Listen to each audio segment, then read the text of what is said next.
में आपका स्वागत है। आपके साथ मैं हूं भावना साखला। आज हम बात करेंगे एक और नए मुद्दे पर। जैसा कि इन दिनों मध्य प्रदेश की सियासत में काफी उठापटक चल रही है, जिसके चलते मध्य प्रदेश में कमलनाथ सरकार के बहुमत परीक्षण की लड़ाई अब सुप्रीम कोर्ट तक पहुंच गई है। फ्लोर टेस्ट की मांग को लेकर बीजेपी ने सुप्रीम कोर्ट का रुख लिया था, जिसके चलते बीजेपी की याचिका पर सुप्रीम कोर्ट में सुनवाई शुरू हो चुकी है। दरअसल बीजेपी ने याचिका दायर की है कि कोर्ट कमलनाथ सरकार को तत्काल बहुमत साबित करने का निर्देश दे।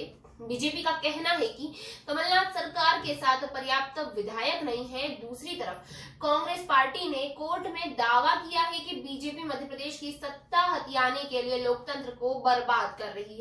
सुप्रीम कोर्ट में यह सुनवाई जस्टिस डी.वाई. चंद्रचूड़ की अध्यक्षता वाली 2 जजों की बेंच कर रही है।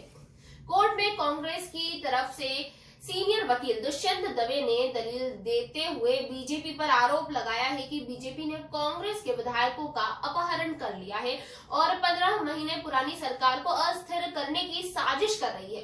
दुष्यंत दवे ने कोर्ट में प्रदेश के राज्यपाल लालजी टंडन के निर्देश को भी असंवैधानिक बताया है। वो कहते हैं कि राज्यपाल का पूरे मामले में जो रवैया रहा है वो लोकतंत्र के खिलाफ है। दुष्यंत दवे ने कोर्ट में बीजेपी की ओर इशारा करते हुए यह भी पूछ लिया कि विधायकों को अगवा कर कहां रखा गया है।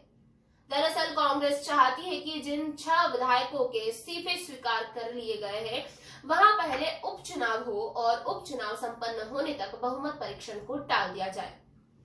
वहीं दूसरी ओर बीजेपी की तरफ से मोदी सरकार में अटॉर्नी जनरल रह चुके मुकुल रोहतगी ने दलील दी। उन्होंने कहा कि कांग्रेस के पास पर्याप्त विधायक नहीं है, इसीलिए बहुमत परीक्षण से बच रही है और कांग्रेस के पास सत्ता में बने रहने का कोई अधिकार नहीं है।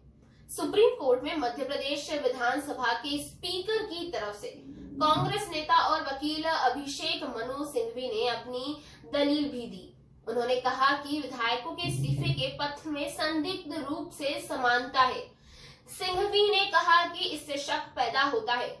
19 इस्तीफे दिए गए हैं, इनमें से 7 के त्याग पत्र एक ही व्यक्ति ने लिखे हैं और हस्ताक्षर अलग अलग विधायकों के हैं।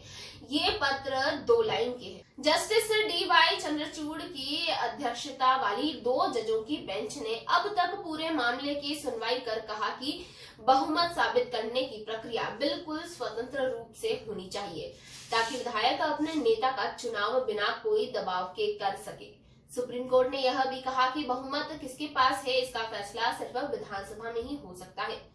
इस सुनवाई के दौरान सुप्रीम कोर्ट ने मध्य प्रदेश में कमलनाथ सरकार के बहुमत परीक्षण पर कहा कि 16 बागी विधायक विधानसभा में बहुमत साबित करने की प्रक्रिया में शामिल हो या ना हो, लेकिन उन्हें कैद करके नहीं रखा जा सकता। हम आपको बता दें कि 6 विधायकों के इस्तीफे के बाद बहुमत के लिए सदन में 112 विधायकों का समर्थन चाहिए।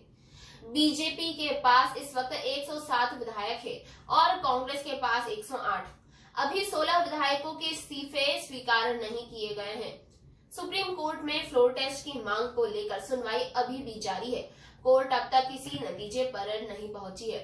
फिलहाल इतना ही। इससे जुड़ी आगे की जानकारी के लिए बने रहिए KNN न्यूज रूम इंदौर पर। साथ ही हमारे KNN न्यूज के मोबाइल एप्लीकेशन को भी आप डाउनलोड कर सकते हैं और देखते रहिए देश दुनिया की लाइव खबरें।